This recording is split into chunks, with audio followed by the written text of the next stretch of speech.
Amén. Amén.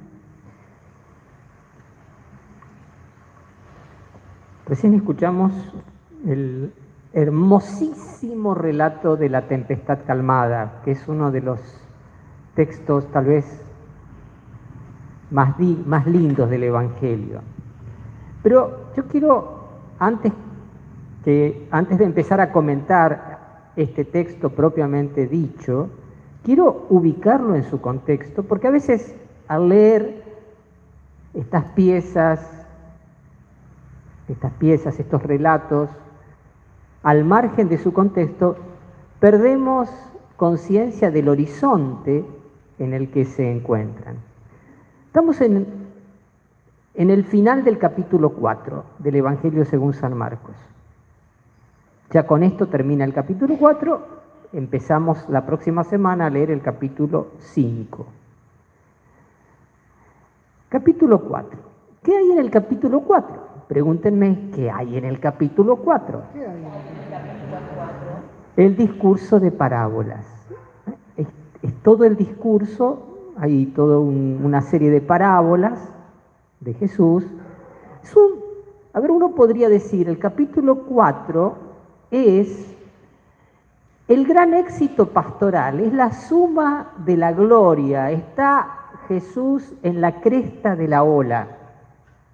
Y los discípulos están viendo que multitudes lo están escuchando. E incluso los discípulos que ven esas multitudes aleccionadas por Jesús, tienen encima el privilegio y la dicha de recibir una enseñanza y una instrucción privada sobre los aspectos oscuros de esas mismas parábolas. Pero bueno, uno podría decir que los discípulos están pasando la bomba en ese momento, ¿sí? Ahora pregúntenme, ¿qué hay en el capítulo 5? Sí, con tan poca ganas no les cuento nada. ¿Qué hay? Pregúntenme con ganas, como si de verdad quisieran saber, digamos. ¿Qué hay en el capítulo 5? Bueno, hay otro de los relatos también no los vamos a leer en la lectura dominical porque es prohibido para menores de 18 años. ¡Wow! Es el exorcismo del endemoniado de Gerasa, que es el exorcismo más realmente asombroso de Jesús, el hombre que estaba poseído por una legión de espíritus malignos, el que andaba por el cementerio rompiendo, ¿se acuerdan? Y después, pero eso es en Gerasa, o sea, es en la otra orilla, en la orilla pagana, es en el extranjero, pero no solo para la mentalidad judía, no es solamente el extranjero, es el extranjero pagano, ausente de Dios, cerrado a Dios, idólatra, eso es. Así que tenemos la gloria y el infierno, el cielo y el infierno. Y entre medio, ¿qué tenemos? Un lago, porque acá se lo llama el mar de Galilea, pero el mar de Galilea es un lago, o sea, es un lago que tendrá de ancho, como mucho, 10 kilómetros. No es tan grande. Tampoco ese lago es, sí es profundo, uno se puede ahogar, pero tampoco es el mar. Tampoco es el mar. Ahora bien, hay un detalle que también se nos pasa a veces desapercibido, que después de esta jornada de gloria, y uno podría pensar también gloria y cansancio, porque estar predicando todo el día y estar provoca cansancio. A ver, Jesús dice, crucemos a la otra orilla de noche. De noche, cuando se hacía oscuro. La noche, a ver, primero vamos a ubicarnos, a ver, en lo práctico. Un pescador podía salir a pescar de noche y lo hacía, pero se alejaba 2 3 kilómetros de la costa. No iba a cruzar de noche a la otra orilla. Había que estar un poco cansados y de noche remar toda la noche hasta el otro lado. Miren qué interesante, uno empieza a entender circunstancias que son del todo extrañas en este texto. Leo, si querés subir arriba hay poca gente, ¿eh? O si no acá, venirte por acá. Bien. Pobre, pues lo había dejado en penitencia ya, Leo. Le dije, volvete, tranquilo.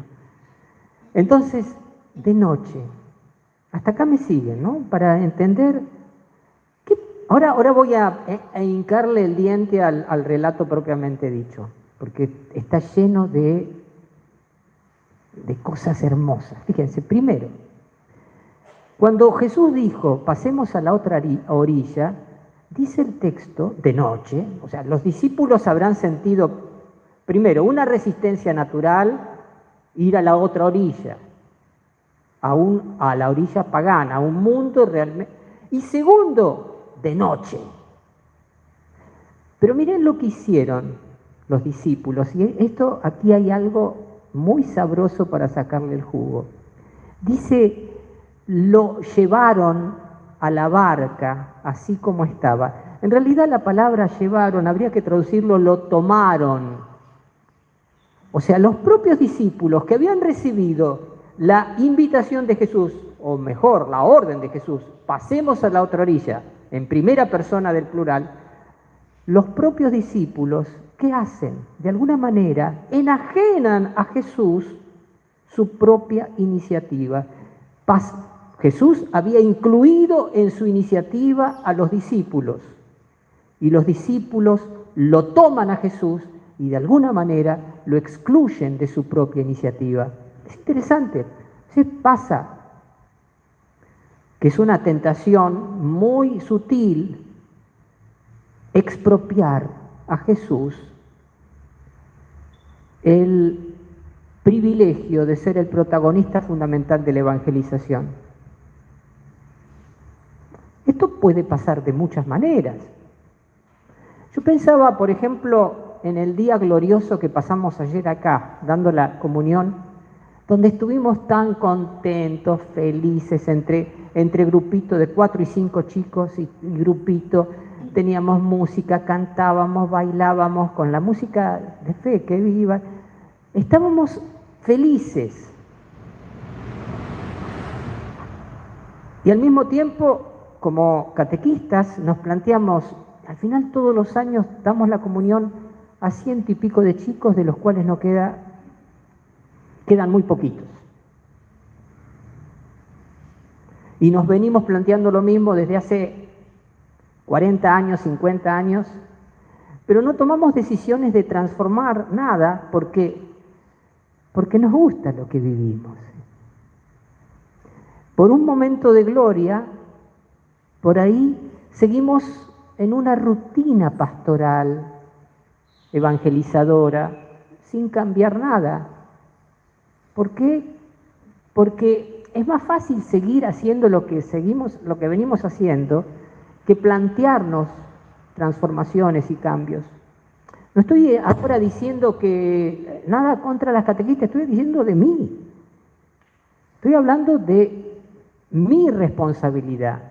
Y fíjense, uno podría decir, el hecho de sacarle a Jesús el protagonismo de la evangelización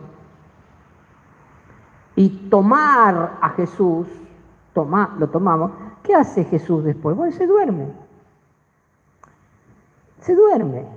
Y uno podría hablar de un montón de circunstancias en las cuales también como no la Iglesia, los evangelizadores de una u otra manera tomamos el protagonismo que le corresponde a Jesucristo. Por ejemplo, yo digo, a veces creo que tendríamos algún día que hacer una serie de evaluación de determinadas posturas pastorales de los años 70, donde muchos pastores y teólogos y catequistas por asumir el análisis marxista como instrumento de análisis de la sociedad, terminaron diciendo que la Iglesia jerárquica era un instrumento de opresión del cual había que liberarse, destruyendo una de las características fundamentales de la Iglesia. Otra manera, tal vez más moderna, más nueva, que a veces yo me lo planteaba esta mañana mientras venía para acá y en mi... Digo, por ejemplo, determinadas posturas que asumen la ideología de género como la quintesencia de la verdad. Hoy en día, dentro de la Iglesia, teólogos, curas, no todos, algunos. Claro, queremos evangelizar y acompañar a las personas que tienen problemas con su sexualidad. Hablo del LGTBQ+. Y en ese más entran 500 millones de cosas que ni sabemos.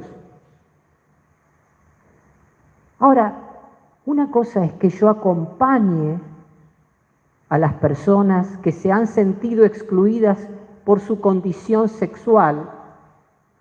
Y otra cosa es que no es pecado. No, para que vos no te sientas mal porque sos homosexual, yo digo que las relaciones homosexuales no son pecado. No, está bien, vos sos así, es tu naturaleza. Para que no te sientas mal. ¿Se entiende? Es sacarle a Jesús la evangelización. Ya evangelizo, claro que voy a dar una buena noticia al LGTBQ XYZ. Ah, no era pecado. Ay, qué alegría me da no saber que no era pecado. Pero, lamentablemente, lo que era pecado sigue siendo pecado. Aunque para que vos no te sientas mal, lo disfrace de que no era pecado. Son maneras de expropiar.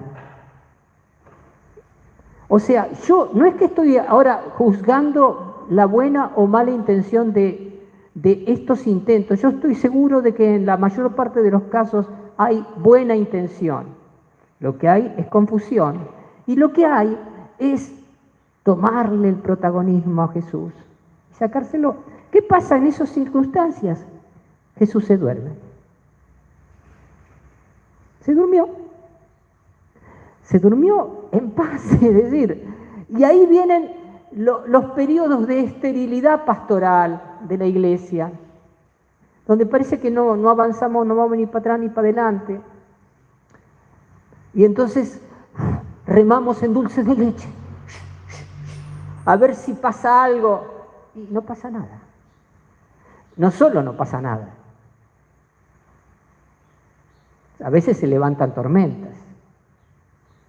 No es solo que no pasa nada. ¿Qué son esas tormentas? Digo, a veces uno dice, ¿qué son esas tormentas? Son la pelea... A ver, acá estamos hablando de una tormenta en serio, en el Evangelio de hoy. Pero están las tormentas interiores, en donde en el fondo nos damos cuenta de que estamos remando contra la corriente. Pero, a ver, remando contra la corriente de Dios, no contra la corriente del mundo. Ojalá remáramos contra la corriente del mundo. Remando contra la corriente de Dios. ¿Qué significa remar contra la corriente de Dios? Darnos cuenta en el fuero más íntimo de que hay algo de lo que estamos haciendo, o bien que está mal, o bien que es insuficiente. Y entonces se desatan tormentas. Se desatan tormentas. Y Cristo duerme. Nosotros nos metimos en el vórtice de la tormenta, porque la tormenta no pasa solo ni principalmente por el afuera, sino pasa principalmente por el adentro. Esa tormenta, a veces en los buenos evangelizadores, en los buenos también es la tormenta del mundo, Acuérdense que Jesús es el que... Porque acá en la barca coexisten dos proyectos. El proyecto de Jesús, crucemos a la otra orilla, y el proyecto de los discípulos que lo tomaron, le secuestraron a Jesús su misión. En esa misma barca hay dos tormentas. La tormenta de los discípulos interior y la tormenta de Jesús exterior. ¿Y cuál es la tormenta de Jesús? En realidad, la tormenta de Jesús es totalmente exterior y no hace mella en su alma, porque él sigue durmiendo. ¿Cuál es la tormenta de Jesús? Es la tormenta del mundo pagano, representado por el endemoniado de Gerasa, al que va a liberar. Jesús cruzó el mar para liberar a un hombre, que estaba bastante mal, por cierto, muy mal. Esto me lo mostraba en mi oración. La legión de demonios que estaba poseyendo a ese hombre fue la que suscitó esa tormenta, ese viento en contra. ¿Te imaginas? Eso también es un buen signo. Cuando estamos en la barca con Jesús, no secuestrando a Jesús, no enajenándole su proyecto y su misión, sino en obediencia a su proyecto y a su misión, las tormentas del mundo, viento en contra, el verdadero viento en contra va a estar. Y las tormentas van a estar. Claro que sí. Qué bárbaro, ¿no? Eso también es uno de los signos. Cuando estamos en medio de la sequedad espiritual, en medio de la incertidumbre, de noche, decía un canto, una poesía, de noche iremos de noche, que para alcanzar la fuente, solo la sed nos alumbra, solo la sed nos alumbra. De noche iremos de noche, que para alcanzar la fuente, solo la sed nos alumbra, solo la sed nos alumbra. Pues bien, cuando la sed nos alumbra en la noche, cuando la sed nos alumbra en medio de las tempestades, sabemos que allá, en medio de la oscuridad, está el destino. Allá está la misión, allá está la tarea. Y uno tiene que seguir remando. Ya no estamos remando en función de nuestro propio proyecto, sino remando en función del proyecto de Cristo. Y Cristo duerme, descansa, porque sabe que ese proyecto se ha de realizar, sí o sí, porque es el proyecto del Dios, es el proyecto del reino de Dios. Y por eso, termino con esto, ¿no? Aunque hay tantos detalles más tan sabrosos en este texto, termino con este. ¿Qué hace Jesús cuando lo despiertan? Silencio. Cállate y ya está. Son las mismas palabras de todos los exorcismos, o de casi todos los exorcismos. Silencio, cállate. Jesús descubre que esa tormenta es la resistencia del infierno a la liberación verdadera que Él viene a traer. Pero como Él tiene la autoridad sobre todo esto, con solo decirlo, con solo ordenarlo, provoca el efecto de la calma, del silencio, de la verdad. Amén.